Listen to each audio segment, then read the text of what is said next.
Government efficiency called me. We could fix healthcare. Welcome to Jay's Corner. It is Sunday, February 23rd, 10 a.m. Eastern. My name's J.O. I'm a certified financial planner. I'm the author of Maximize Your Medicare.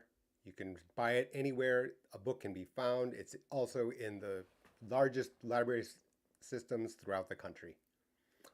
Lastly, I'm an education fellow at the Alliance for Lifetime Income, a nonprofit which is used to educate the function of annuities to professionals and the general public. So here's something I want to make a first point here, which is that you should subscribe to the Substack, jo.substack.com. The URL is below my image there in the text underneath the video. This is jo.com, and I just wanted to say a couple of things here about my work and mainly what I think about my work, which is I'm not here to change your mind. I'm not here to change your philosophy. I'm not here to change your politics.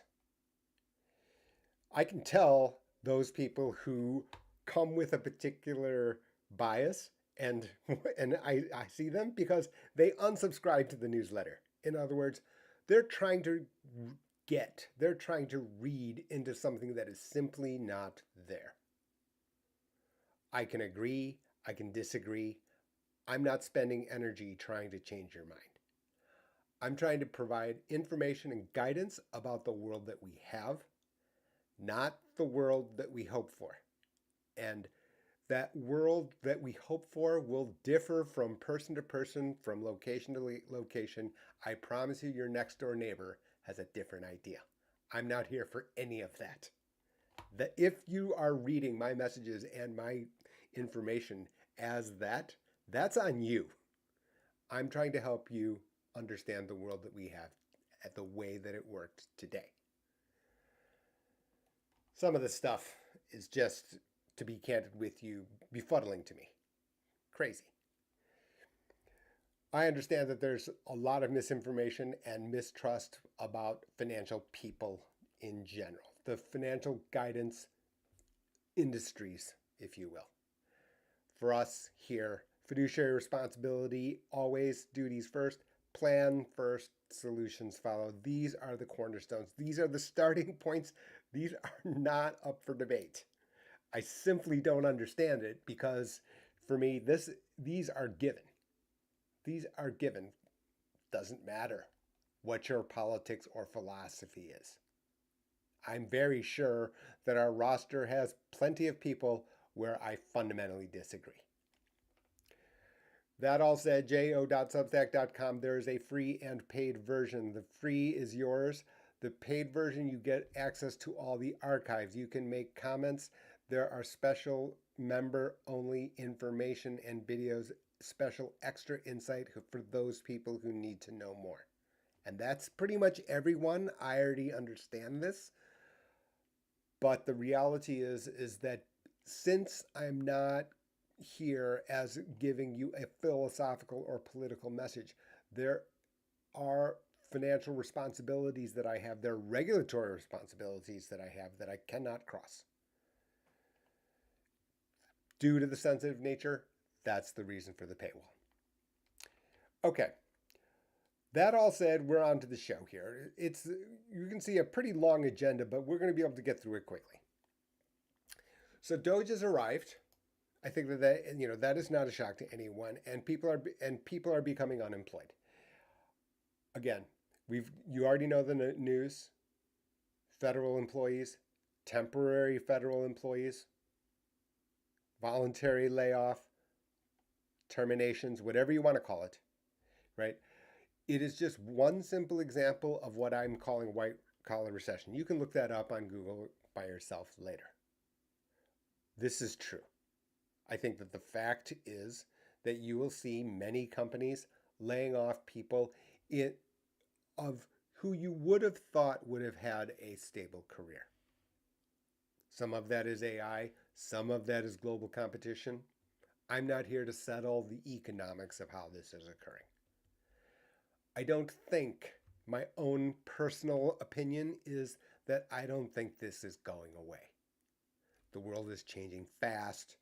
Our global competitors are capable, right? In other words, the fundamental structure of companies is going to change. We don't need these middle layers of a lot of professions, to be candid with you, that we may have thought were gold, perfectly secure. Software engineer, X-ray technician, AI itself has obviated many of these positions. I want to first go to the people, if that is you, for whatever reason that you've lost your employment. What you need to address immediately, I can't stress this enough, is what benefits do you retain and what is their cost?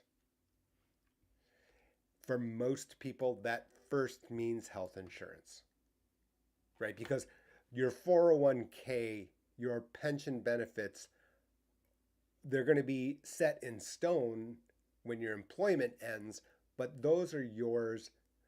Federal law will protect you. I'm pretty sure about that. For example, ERISA law doesn't allow someone to take away your pension if you had defined benefit pension. You may not get increases, you may not get contributions, but there will be a stated fund number balance. The same thing for 401k. The same thing for your TSP if you're a federal employee. Right? I'm not overly concerned with the balance. We do have planning matters to take. The things that can move, however, is health insurance. And for that, that means that if you work at an employer that is 20 employees or more, then you have access to COBRA. COBRA doesn't necessarily mean good or bad. It is just simply a right. We're going to get to the interaction, to the other topics, as we go here today. Your timeline here is important. You need to understand how it works, and there are very specific dates. Right? The employer has to notify you in writing. From the time that you get that notification, you have 60 days. Right? So now the employer has some rule. They've got to send you a notification within X days. And then when you receive it from there, the time clock is started. Some of the letters actually tell you when that time clock is starting. They're going to tell you when your coverage when your timeline to accept COBRA or not ends. That does not mean that you snap and quickly accept COBRA. I don't suggest this to anyone. You first learn what your possible options are. When I said down here at the bottom, schedule your free consult, a lot of our time has been used for those people who are facing the unsettling situation of becoming unemployed. It's a very reasonable first set of questions to ask. Where do you stand? How much will it cost? It is a fact that today, as it currently stands, we're going to get to DOGE and what is happening on the ACA and Medicaid as well as Medicare very shortly, which is that yes, can you get the Affordable Care Act, otherwise known as Obamacare, at $0? Yes, that is entirely possible. Link is in the text below the video, and here's just a simple example of someone living in Ann Arbor, a married couple, with one child, right? And I'll show it to you here, right? A 50-year-old male, 50-year-old female, 24-year-old male, making $100,000. Now, this is your taxable income in 2025. Okay?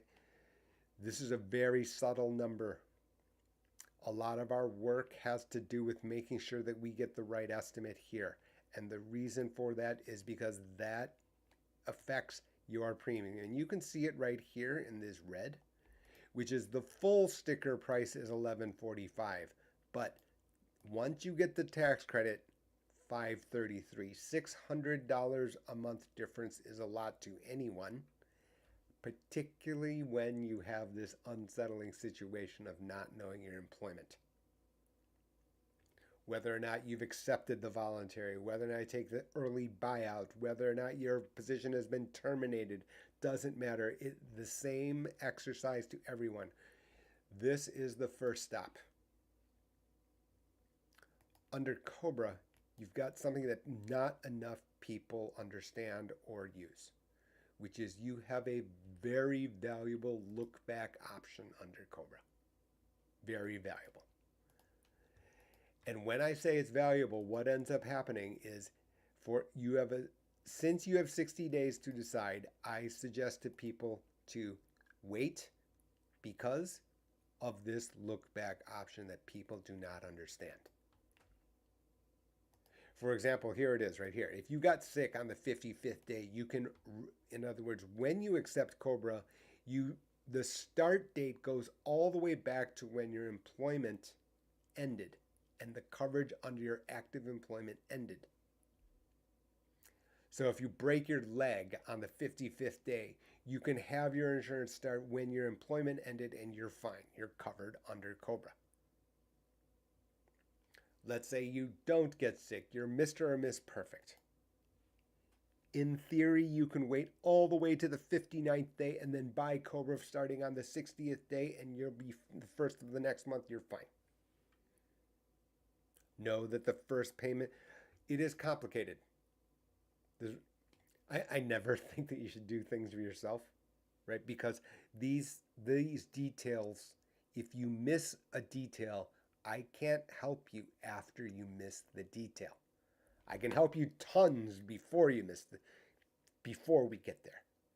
Once these dates pass, my hands are tied. Okay, I just simply can't. No matter what I do, I can't help you if you delay. This type of information, so subtle here, and here's just a simple example, which is the reason I put it here on your screen, which is you can see there in blue, the first payment must be made prior to the day that your Affordable Care Act plan will begin. Must. What's not here is you absolutely need to use either your healthcare.gov portal or your state-specific portal in order to capture this lower premium here.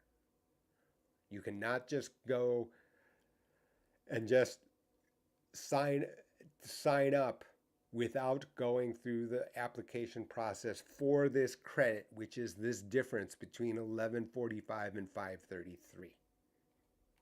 So in other words, there are these little steps, details, important steps and details in order to figure this out. Now, the reality is that this is my note for the Alliance for Life.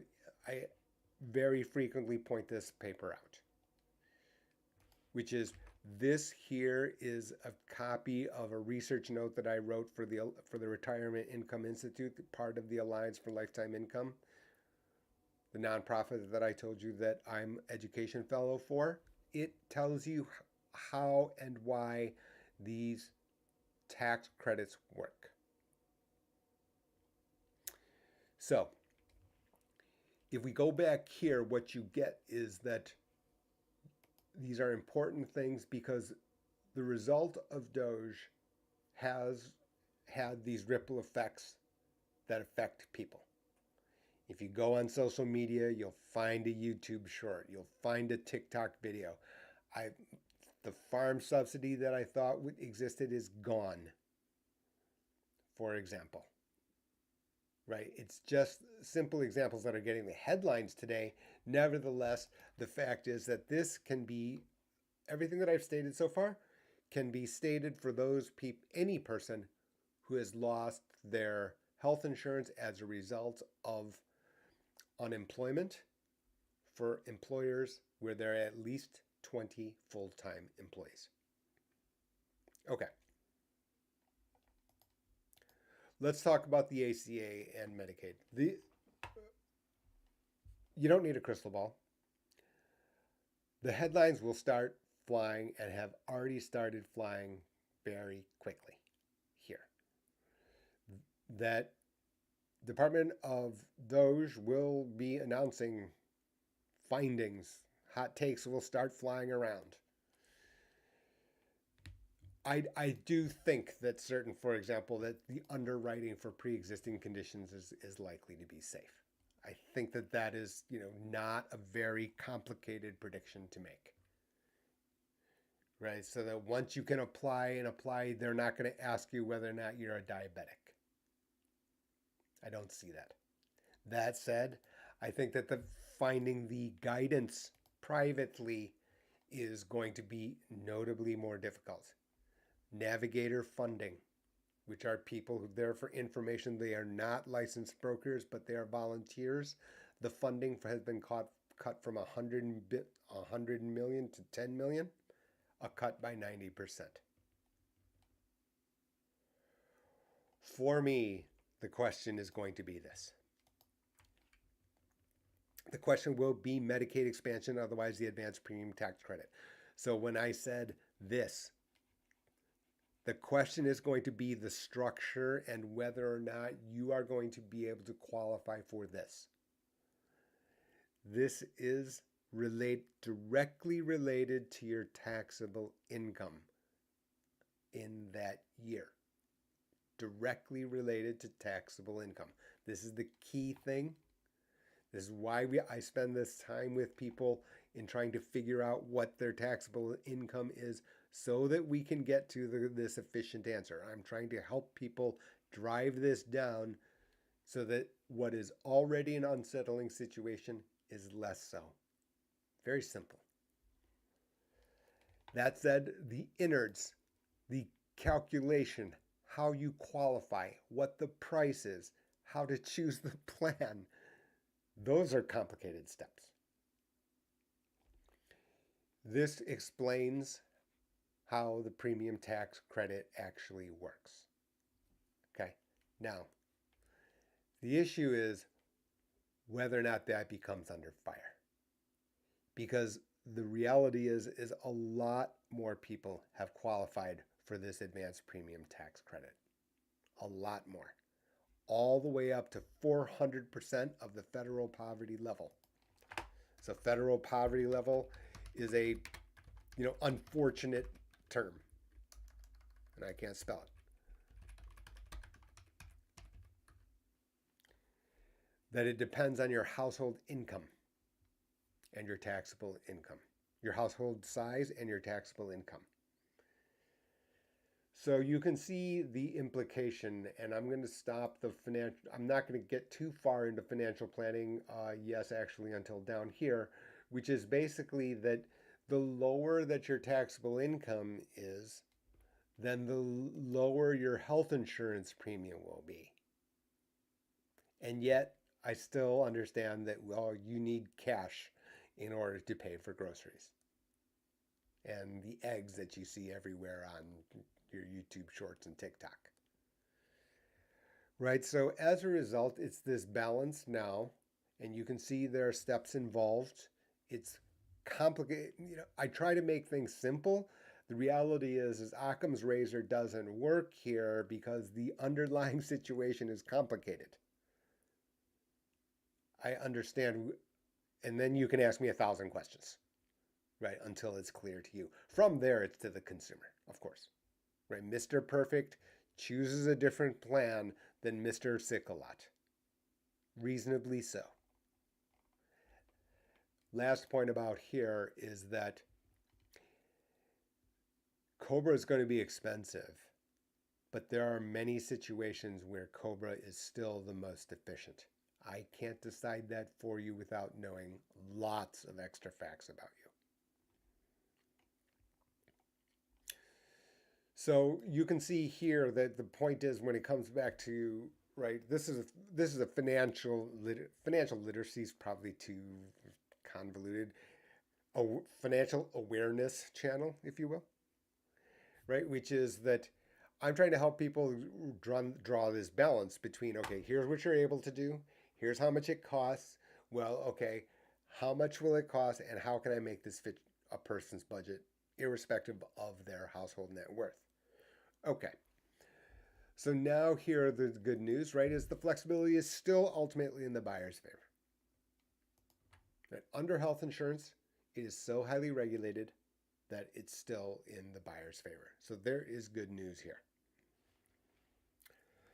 Now, let me just say also, this is going to become under fire, and the political machinations that are going on are real. I don't think that is, avoidable. This question here is on the block, and the reason is the Inflation Reduction Act increased the number of people who could get the advanced premium tax credit. If I take a look at X, this is Larry Levitt, by all means, I don't compliment people wholeheartedly easily. I would compliment this person. Okay, this person is the Executive Vice President for Health Policy at Kaiser Family Foundation. He probably presents facts in a non-political, non-philosophical way as well as anyone on social media. He's the exceptionally qualified on top, right? We can have exceptionally qualified and hugely biased. This is exceptionally qualified and just giving it to you straight for the most part. And you can see it here, which is kind of reprinting this question from this article from New Republic, which is, and I would agree with this, which is that, and if I looked at this article, here's the key, which is in these swing districts, a whopping 80% favor extending the Affordable Care Act subsidies for health insurance that Democrats expanded in 20 and will expire this year. This is the question here. I would absolutely think that this could possibly be on the block. The question is whether or not the Department of Government Efficiency versus elected officials. Whether or not these come into conflict is the reason that I'm sitting here going about the question. What is already in the headlines is Medicaid. This block here. And you can see the conundrum here, right, which is that this here. GOP playing with fire as they weigh cuts to Medicaid, including West Virginia. And it's just a simple example of a singular state. You may have heard a month ago or so that healthcare providers couldn't access Medicaid payment systems. That continues to be true today, depending on the location. I know this anecdotally because of one of my business contacts reported it to me, that they are it's a healthcare provider, a large recipient of Medicaid funding from their particular state. They're not able to get that connectivity. The question is if you cut the Medicaid system, a lot of people in my state, and we are voted overwhelmingly for President Trump. And again, you could put President X, it doesn't matter, right? If you cut Medicaid, then somebody's going to be hurt. This is, again, back to, politics unwelcome. It is just so happening that we are talking about this here today because of the fact that large cuts to Medicaid are being proposed. Some of this makes total sense, logical sense. And the reason I say that is that states are picking off the federal government. And it's going to be a little bit complicated here, so you'll bear with me for a couple of moments. Let's just say, for example, you've got 50 adopted children.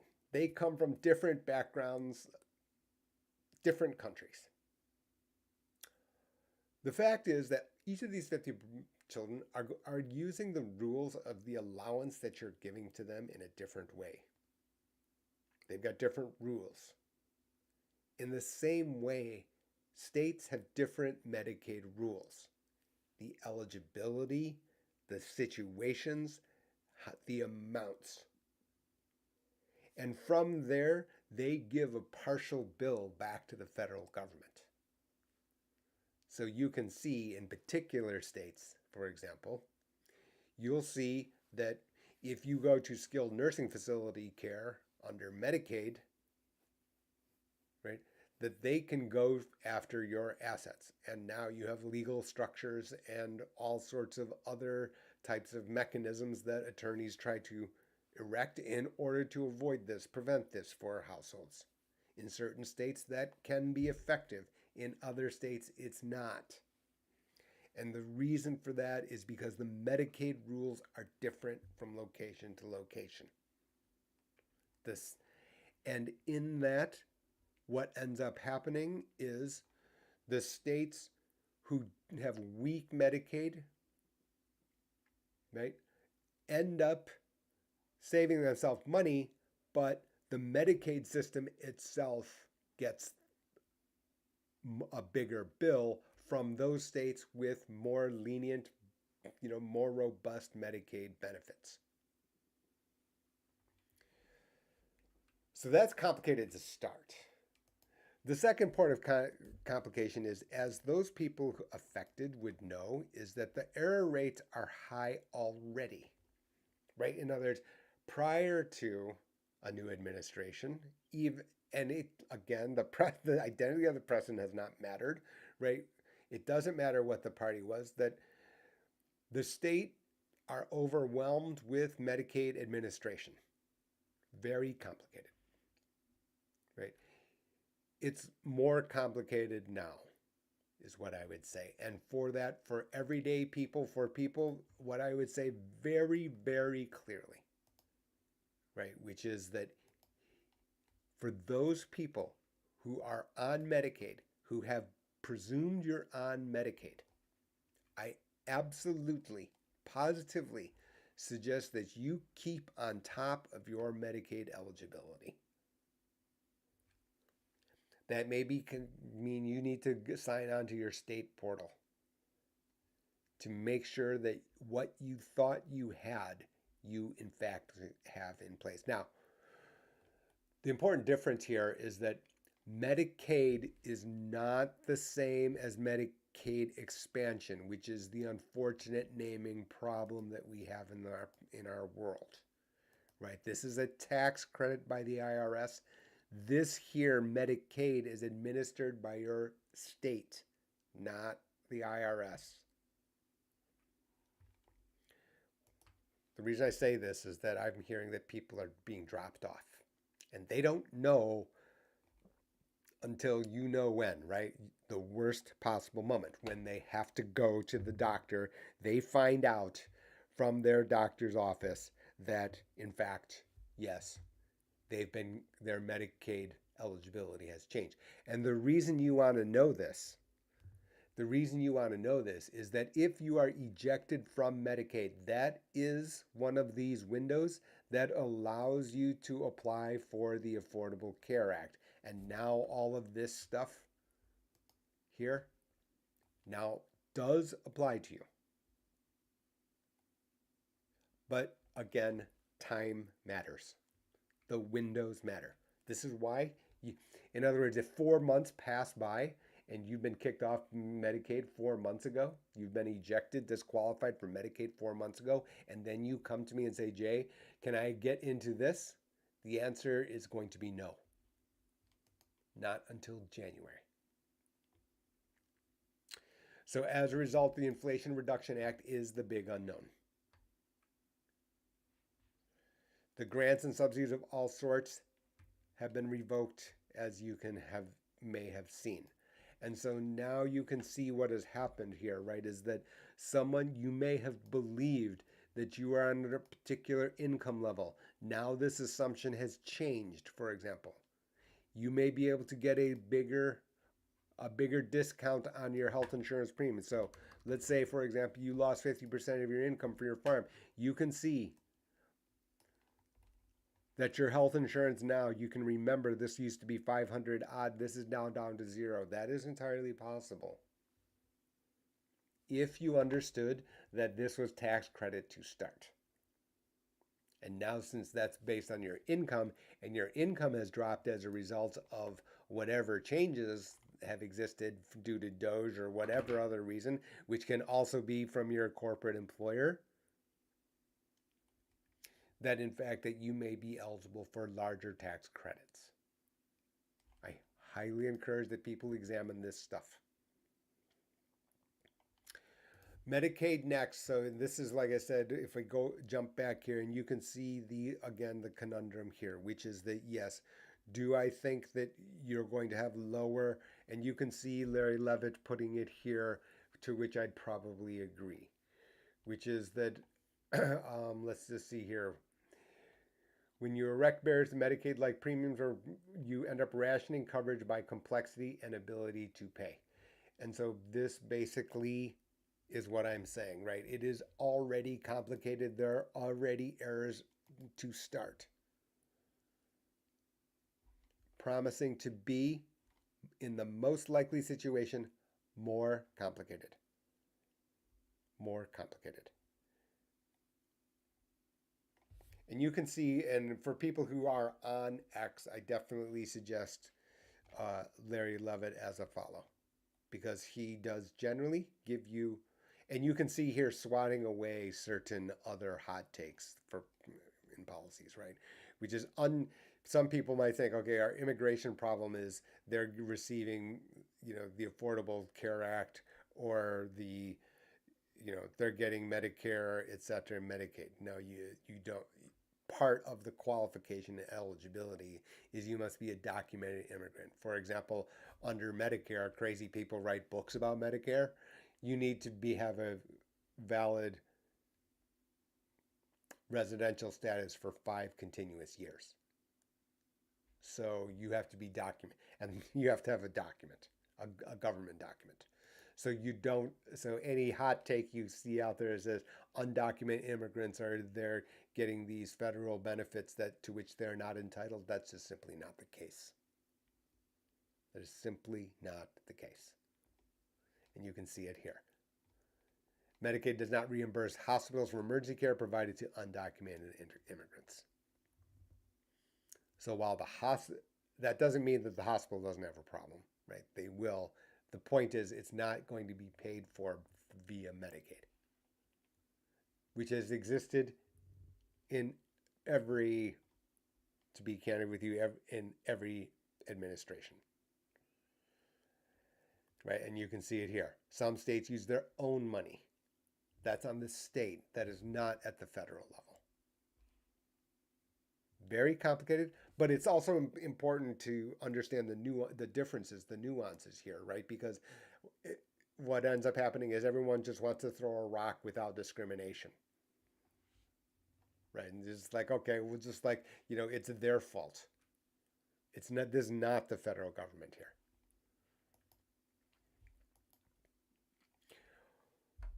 For financial planning purposes, let's just say you're white collar. You've lost or a farmer, for example, with 50 acres is not a poor person, right? They may not feel wealthy. They're factually not poor. The issue is that now what this has done is this has, for me, right, my professional opinion here is now your strategy about tax efficiency, savings, and investment is more important rather than less. What's taxable? What isn't?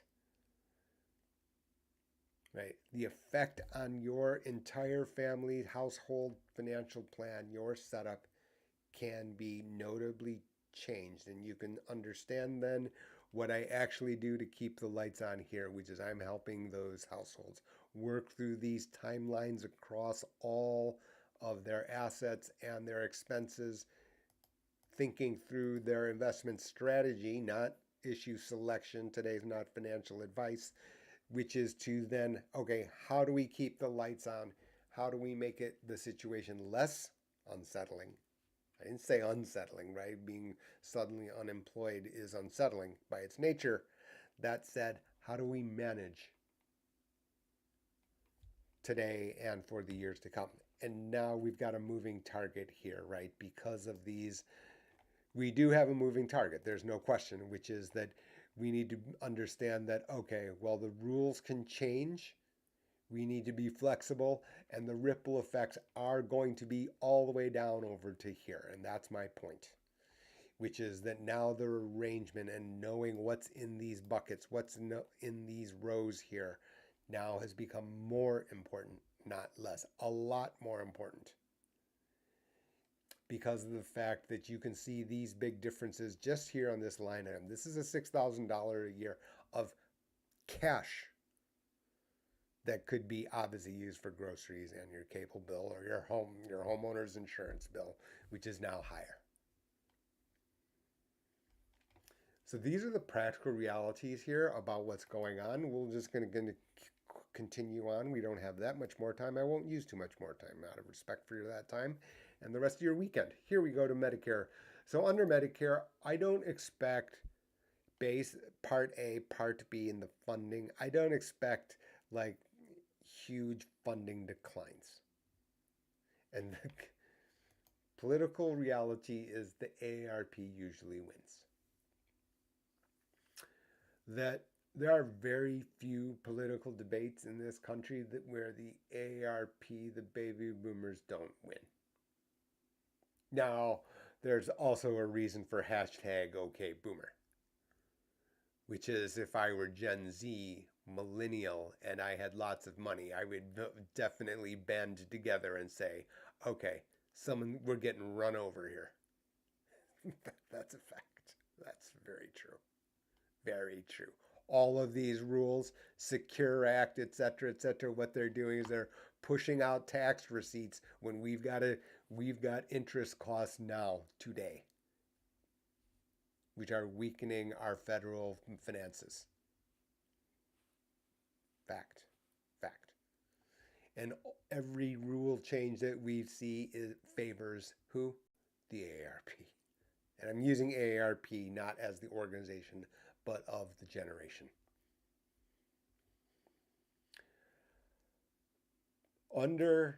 Immediately under fire will very likely very similar to the APTC under the Affordable Care Act, which is the Advanced Premium Tax Credit. I do think that Part D will be under fire. Now, today, right? Do I think that drug negotiations safe?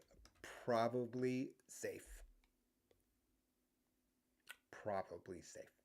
And the simple reason is too popular across the aisles. The Inflation Reduction Act, however, is probably not safe. And the issue here is if we just did a broad stroke and said all of the provisions of the Inflation Reduction Act are, the collateral damage here is down here, the $2,000 a year cap.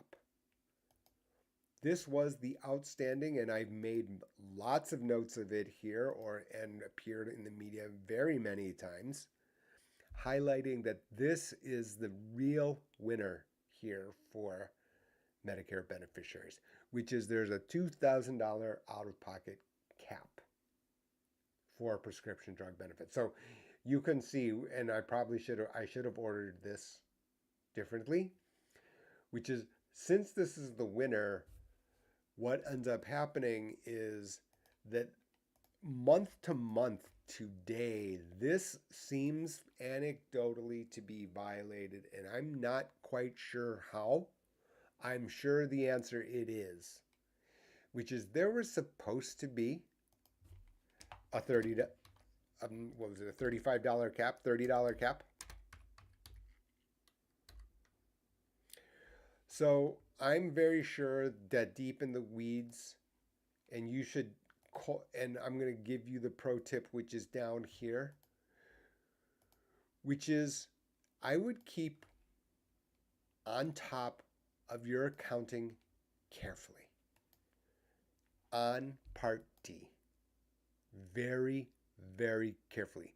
That since we've got this political crossfire, since we have DOGE on, and since the upside to the Inflation Reduction Act here are these, since that's the case, I would simply call the pharmacy before refilling.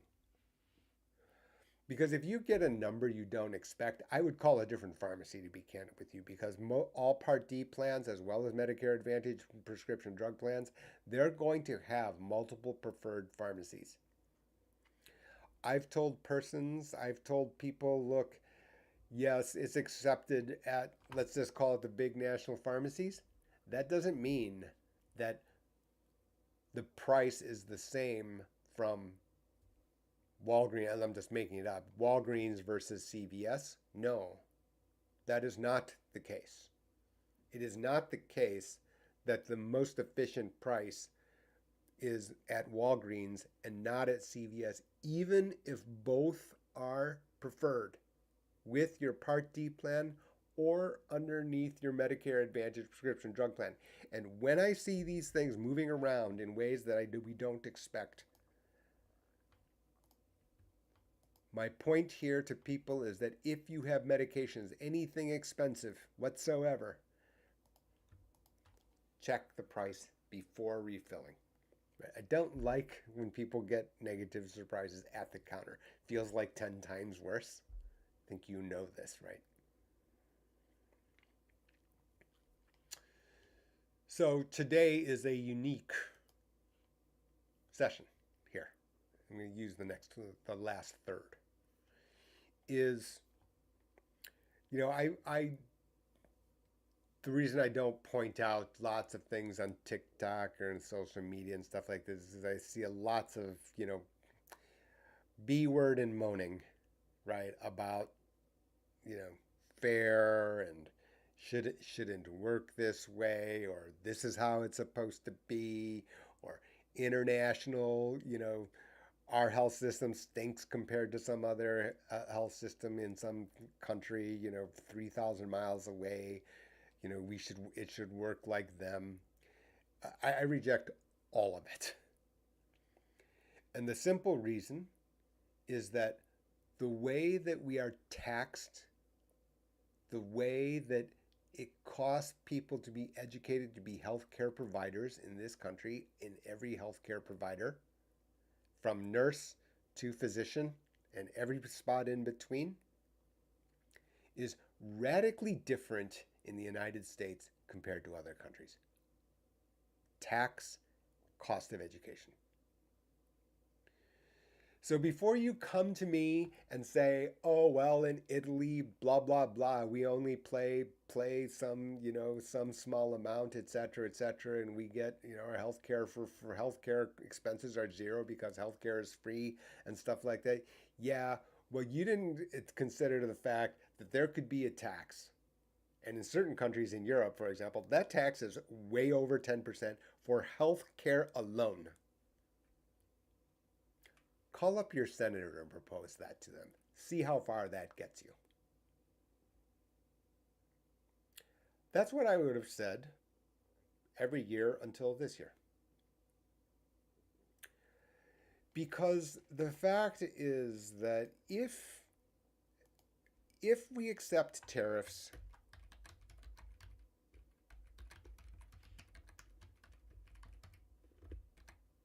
everything changes. So let me first take a moment on tariffs. Okay. Tariffs are a tax. Period. Tariffs are a regressive tax. And by regressive, what I mean is very clearly, if the cost of onions goes up by 25%, the person who lives check to check is hurt worse. The millionaire he or she doesn't like it. I didn't say that. But the factual matter is the person who is financially struggling is hurt disproportionately more. That's the definition of regressive. Okay? And this happens in other countries because they have something called value-added tax, VAT. GST in other countries, goods and services tax. Tariff is the US version, which seems to not be getting discarded out of hand. The macroeconomics 301 class on the macroeconomic and timing of tariffs, it's a rationale of tariffs, will wait for another day. But the reality is, if we can accept extra tax, we have a way to plug lots of holes. On top of that, we can do the following. You will see in the coming days something like this. I strongly suspect something like this. That Medicaid can be per person per diem. Right? The idea of eliminating Medicaid entirely is a non-starter. Right? That will not occur politically. But what we could do is, you can remember I described Medicaid as these 50 children running around, picking off the federal government with their state-specific rules. That stops cold if you just have a per person per diem, adjusted for cost of living differences. Right? It costs more in some location than others to live. Understood. And then there's an emergency fund just in case at federal level.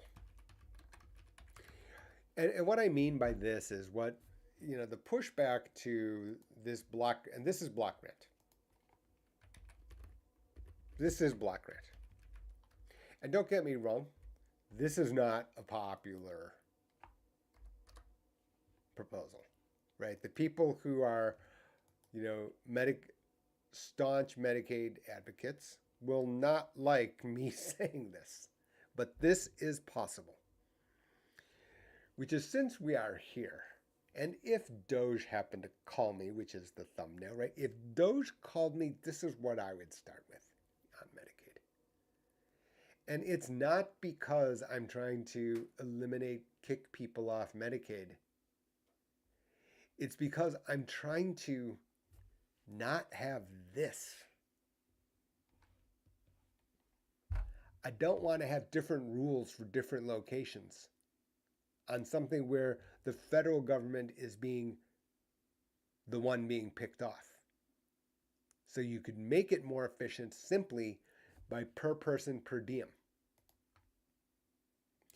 And what ends up happening is some people say, okay, well, we've got a public health crisis in a particular location. Okay, that's why the federal level would have the funds in its pocket. In other words, you could call up Medicaid and get the extra money. Now, that's going to have, controversy attached to it. Oh, the federal government's too unresponsive, et cetera, et cetera. And there are going to be elements of truth to all that. I didn't say there's not going to be a solution without here, right? It's impossible. It's too complicated. The underlying situation is complicated. Therefore, the solution is going to be controversial. Has to be. But the reality is right now, what we have is we have so much of this that we are not quite sure where this excess money is going and how much it actually is overpaying, underpaying, because in state number 1, you've got a very robust Medicaid eligibility and benefits package that does not exist in state number 39, and no way for the federal government to basically equate state 1 to state 39 and put them on equal footing. The only way to do that for me is per diem. And that is otherwise known as, well, I've called it block grant. Right? Block grant. There we go. Sorry, Mr. Bluke. Okay? For ACA, here's the one. And this is going to be somewhat complicated, but basically this is, we need Wall Street's help. We need Wall Street's help. So what you do not know necessarily for those people, and I don't like the pigeonholing, right? And I'm going to go to the side again here. Right, what I don't know about the pigeonholing and the reason that, YouTube and, a lot of my efforts go without an audience, anywhere near to its usefulness, is because of the fact that the YouTube watches my videos and say, okay, what's this guy talking about? He's talking about health insurance. is that really true? Not really. Would they know anything about the fact that I have been bond derivatives trader around the planet with the world's largest investors? No. And so what ends up happening is that they pigeonhole videos and information, right? This is the problem with social media. One of the many problems, besides the blatant untruth, the truth is the fact that YouTube and the algos are there to put you in a niche and keep you in the niche. That's fine until the topics interact. And here we are. Which is affordable care. Let's just say you're carrier number 5 and you sold a bunch of ACA plans. You sell them to Wall Street. And in addition, so what they will do is they will package them together and sell them to the bond market. Now, this happens already, right? This happens with your credit card loans. This happens with your mortgages. So the idea, though, this has never been done before. No, this is just porting that technology. The difference here, the nuance here is since we are doing this and making this by block grant, we are saving money to which that Medicaid is the owner of the riskiest tranche of these packaged ACA bonds. This is fairly complicated, right? Which is that if you want to understand the housing crisis, basically, it is not the fact that there are these defaults. The problem because the structures of the bonds may have been totally okay. The problem is the riskiest tranches were owned by banks, the Lehman Brothers of the world. And since those lost, now you start losing at that level. Now, under here, that can happen except for Medicaid is the one absorbing the loss, which, by the way, is no different than today, right? If you've lost all your financial savings and you don't even have money to pay bills, Medicaid and SSI, they're going to provide assistance. Well, that happens now.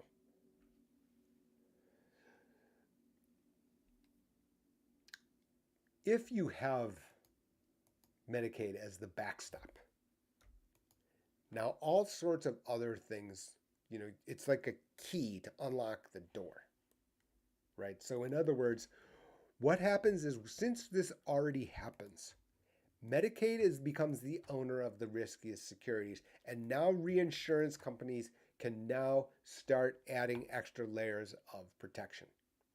Protecting who? The bond owners. Right? The reality of this, if you're lost over the last 3 minutes, 5 minutes, this exists already. If you look at your bond fund prospectus, for example, or if you own Global Bond Fund or US, the Lehman Ag or BND, the EFT,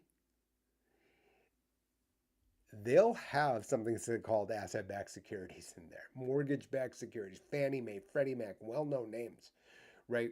Where what ends up happening is Wall Street takes a bunch of Freddie Mac bonds and packages them together and slices and dices.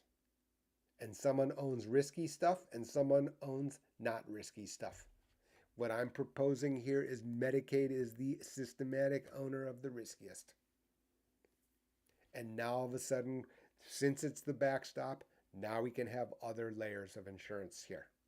And now what this will do, and don't worry about this, as far as its mechanics, dangle this in front of Goldman and Morgan Stanley. They're on the case by Tuesday. No problem. Okay, that is not the issue.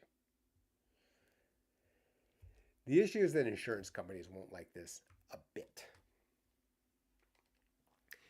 And now the reason that they won't like this is that the money in insurance is the fact that they are selling you, all of financial companies are selling you tail risk. They are the sell. You have to understand, and now we're a little bit more complicated, that insurance companies and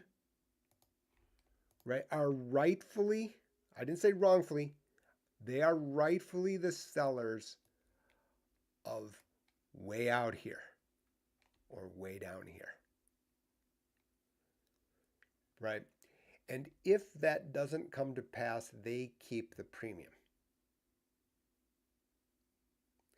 The issue, what I am proposing here, what I am suggesting here, if DOGE called me, I would say, look, the world is overpaying for this, of which there's no other buyer, right? Meaning that Mr. and Mrs. Smith, they have no choice. They've got to buy, right? They don't want to go bankrupt. The downside is too negative, so they overpay for this tail risk down here. Well, guess what? Now all of a sudden, Medicaid's the owner. Meaning that Mr. and Smith then are paying for the middle, which will be lower. And oh yeah, by the way, the bond market and Wall Street will find the price. They'll find the price, I promise. Absolutely. They will find the efficient price. The market clearing price.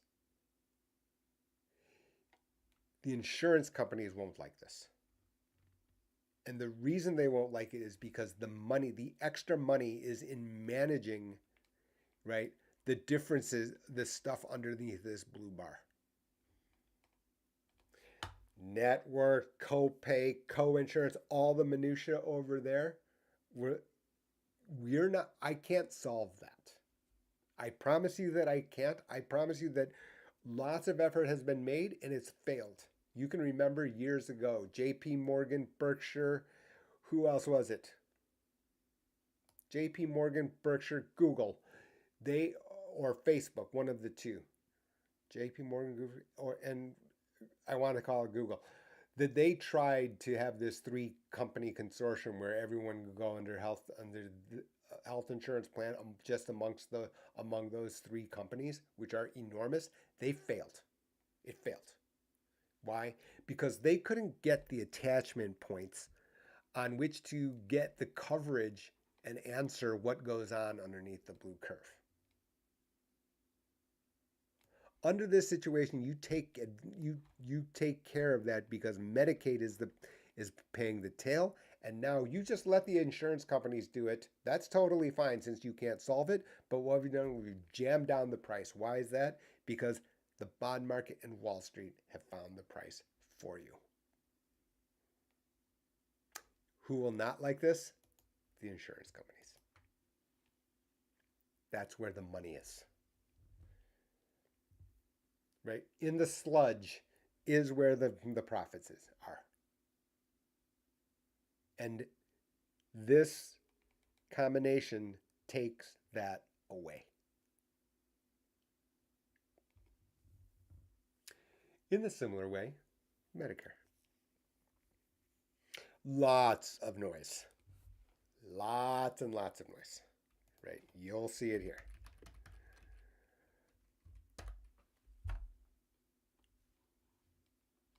UnitedHealthcare falls on report DOJ is probing its Medicare billing practices. This has to do with Medicare Advantage. There's nothing to do with Luigi Mangione, the vigilante murderer who thought that he was going to change the world by killing the CEO. It's like insane. This is not new under Medicare. Let me first say that one way would be to have Part A and Part B have an out-of-pocket maximum. Probably doesn't work. It's not the price, by the way. It's not the 3% that it would cost. That's an estimate, right? A studied estimate. But it's a question of, Is it Part A or Part B pay? And the reason for that is that these are two separate line items in the federal budget. Okay, so we can't, I can resolve this 3%. I can't resolve this one. So I have found, and again, DOGE isn't calling me, no one from the federal government is calling me, is that what happens is that when Medicare Advantage plans get made, the federal government hands a price. Let's just call it 500. It's not 500. Let's just call it 800. So this is $800 a month. So it's like you've given your 5 children an allowance, not the 50 children now, because that was state by state. You've got 5 children at home. You give them 800. You give them $100 a month.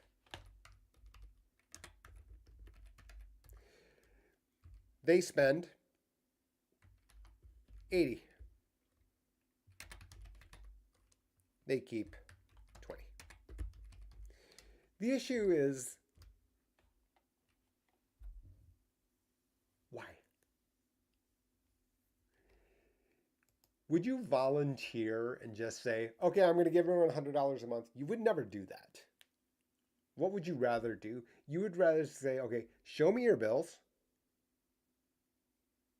right? I'm going to let you keep some, but I don't want you just to be, us be giving you the information and then you just doing what you want and then telling me later. Because in addition to that, there's an emergency fund, right? So in other words, child number one, oh, well, then also, he spent the $80. Now he spent $100 and he said, oh, I have an emergency, so I need more 25 extra dollars, and they get it. And this is the risk adjustment. And that's the point of this. That it's not only the $100, but they get an extra $25 for the people who are more sick.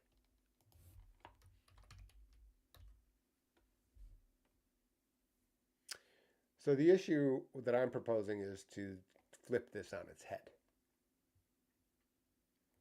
which is simply that, and simply it's not that simple, right? Which is to let the insurance company bid.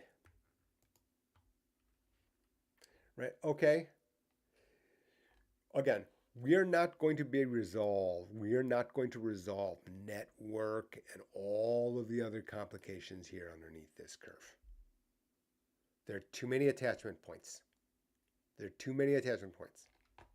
Right? You would have to entirely change. We'd have to go to an entirely different setup for healthcare. And not only that, the education, the taxation, all of it would have to rip down from the struts. We don't have the political capital to do so. It's not even clear that these guys are going to be able to change the Affordable Care Act in a way to affect the Inflation Reduction Act. That's not even clear. So the idea that we're going to be able to overhaul all into this entirely is not clear, except we can do this, which is we let the companies tell us, okay, what's the bid? In this situation, it's 80 plus anticipated 25.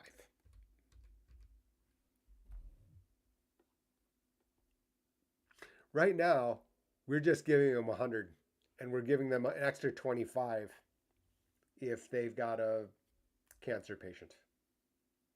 Right? That's the point of, that's the risk adjustment. This is the health reimbursement, which is the upcoding. You can look that up on Google. And that's the source of the controversy here. So instead, we let the insurance companies bid without a risk adjustment. We don't get the child to come to us after with the sob story and say, okay, well, the dog ate my notebook and now I need 5 new notebooks. We don't. That person here has all the information. They've got it today. right? In other words, they've got the data underneath this curve of the population, right? Was it 66 million, 67, 68 million on Medicare today? They've got enough data. This would solve then what? That would solve the inefficiency problem. This solves the upcoding problem immediately, right? The insurance companies are doing the bidding, not just me volunteering $100 a month to my 5 children. We're not. And by the way, if the companies are not competitive, you don't get to offer at all for the next year. Right? In other words, what this does is flips it on its head and just requires the insurance companies to do the bidding. And if they do the bidding, and if carrier number 7 says, oh, well, we're going to just, we'll just offer it at $500 a month. That's their bid. Well, they're too far off the market. They don't get to offer to anyone. The negative to this, of course, then is that carrier who is now non-competitive is not going to exist, in which case that people will need to change plans, in which case there's going to be other technical issues under Medicare.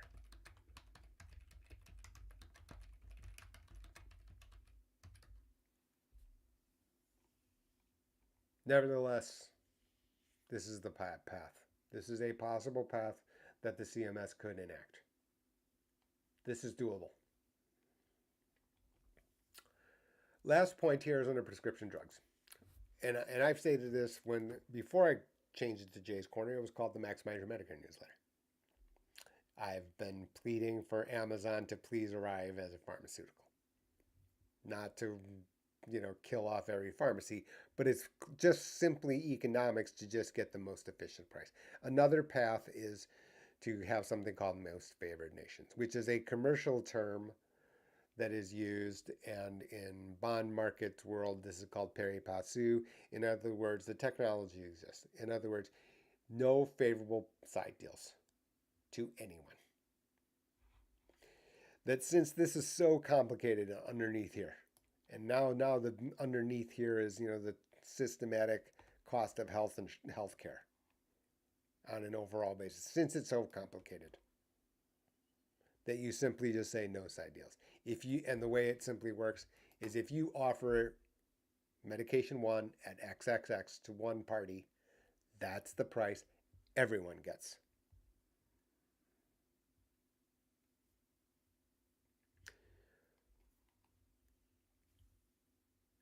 None of this is possible even a couple of months. Well, let me just say that these have been possible, right? What I've said here have been possible under prior regimes. And by regime, I just mean under prior administrations. Right? We have a democratic society, that we didn't have the political will for shock. So you don't hear me saying that DOGE is a bad idea just from the ground up. I didn't say that. In other words, I don't have a problem with the idea that the government needs to be more efficient. Now, there are ripple effects to it, and again, beyond today, right? That's macroeconomics 301. The question is, okay, well, government consumes. Who's going to replace government consumption? That's open-ended. And we won't resolve it today. That said, you can see here, these are practical steps that if the window has opened for tariffs, the window has opened for the idea that we can have regressive tax, then the idea in principle is that we can then make other changes to other aspects of very, very significant portions of federal government spending. Okay, that's it for today.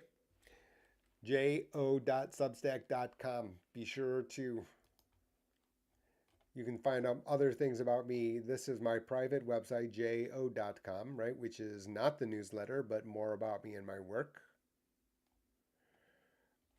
If you want to look up my name online and look in all the different locations that my quotes are in the national media, no problem. hopefully you've liked today. Please hit the like button. Please subscribe to the channel and tell someone else. Thanks, everyone. Have a good Sunday.